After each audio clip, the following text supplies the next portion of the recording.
2002 July 26-ന് കൊളംബോയിൽ നിന്ന് ചെന്നൈയിലേക്കുള്ള air India വിമാനയാത്ര. P സുന്ദര പരിപൂർണം എന്ന യാത്രക്കാരൻ എയർ ഇന്ത്യയുടെ IC-574 വിമാനത്തിൽ സീൽ ചെയ്ത ഭക്ഷണപ്പൊതിയിൽ കണ്ടെത്തിയത് രോമങ്ങളായിരുന്നു. രോമങ്ങൾ കണ്ട് അസ്വസ്ഥനായ സുന്ദര പരിപൂർണത്തിന് ഛർദിയും ശാരീരിക അസ്വാസ്ഥ്യവും അനുഭവപ്പെട്ടു. തുടർന്ന് ജീവനക്കാരോട് പരാതിപ്പെട്ടെങ്കിലും ആരും കാര്യമായി എടുത്തില്ല. കൂടാതെ പരാതി രേഖപ്പെടുത്താൻ പരാതിപ്പെട്ടിയോ മറ്റ് സൗകര്യങ്ങളോ ഒന്നും തന്നെ ലഭിച്ചതുമില്ല.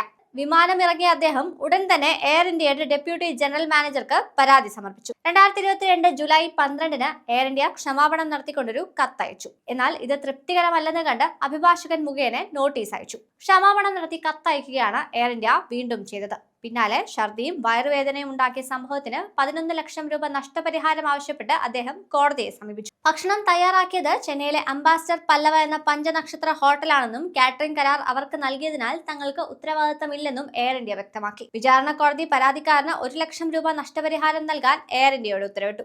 എന്നാൽ സാമ്പത്തിക നഷ്ടമോ ഗുരുതരമായ പരിക്കോ തെളിയിക്കുന്ന രേഖകൾ പരാതിക്കാരൻ ഹാജരാക്കാത്തതിനാൽ നഷ്ടപരിഹാര തുക 1 ലക്ഷത്തിൽ നിന്ന് 35,000 രൂപയായി കുറയ്ക്കുകയാണുണ്ടായത്.